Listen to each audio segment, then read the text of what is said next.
एक बार एक आदमी अपने बेटे को सुबह-सुबह स्कूल छोड़ने जा रहा था।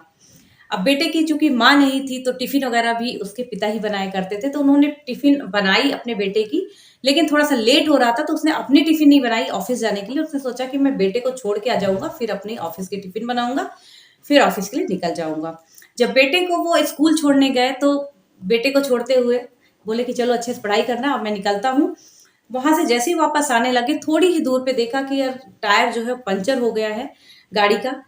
तो वहाँ पर रुके और स्कूल चूँकि सिटी से दूर थी, 12-14 किलोमीटर दूर थी, अब वहाँ आस-पास कोई नज़र भी नहीं आ रहा था।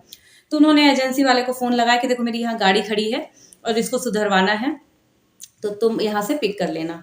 अब वो वहाँ से पैदल चल दी कि चलो देखते हैं कोई दूसरी गाड़ी-वाड़ी मिले और ऑटो रिक्शा कुछ मिलेगा तो हम निकल जाएँगे उससे। तो वहाँ से वो जब निकले 1 डेढ़ किलोमीटर वॉकिंग करते रहे क्योंकि आउटर का एरिया था, आस-पास कुछ दिख ही नहीं रहा था, कोई लिफ्ट वगैरह भी नहीं वहाँ पे देने को मतलब ऐसा नज़र आया। तो वो चलता जा रहा था। थोड़ी देर बाद देखा कि एक रिक्शा वाला आ रहा है पीछे से और रिक्शे वाले को देख के उसने रोका कि रुको, मेरे को मुझे सिटी तक जाना है, कितना क्या पैसे लोगे? उसने कहा कि बाबूजी ₹200 लगेंगे। तो उसने कहा कि ठीक है, चलो। रिक्शे पे वो साहब बैठ गए और उसके बाद तो काफ़ी लंबा रास्ता था, बातचीतें चल रही थी, तो उसको देख के ऐसा आवाज़ से भी लग रहा था कि थोड़ा बीमार-सा लग रहा है। तो उससे पूछे कि तुम्हारी तबीयत ख़राब है क्या?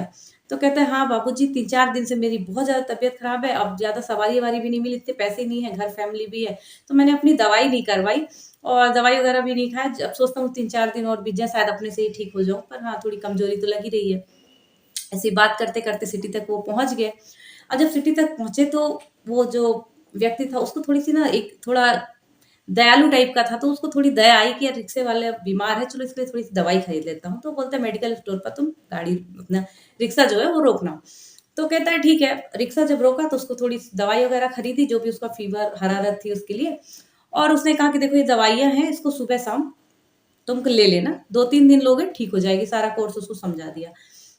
उसके बाद वो रिक्शे पे बैठे और बोलते हैं कि चलो अब पास में एक रेस्टोरेंट है, वहाँ पर चलो, रोकना गाड़ी क्योंकि वो खाना अब काफ़ी ज़्यादा लेट हो गया था, उनको डायरेक्ट बोले कि खाना तो बना नहीं पाऊँगा, मुझे सीधे ऑफ़िस निकलना पड़ेगा, तो मैं खाना पैक करवाना चाहता हूँ। तो बोला ठीक है बाबूजी यहाँ तो बहुत सारे रेस्टोरेंट हैं, जहाँ कहिए वहाँ रोक दूँ।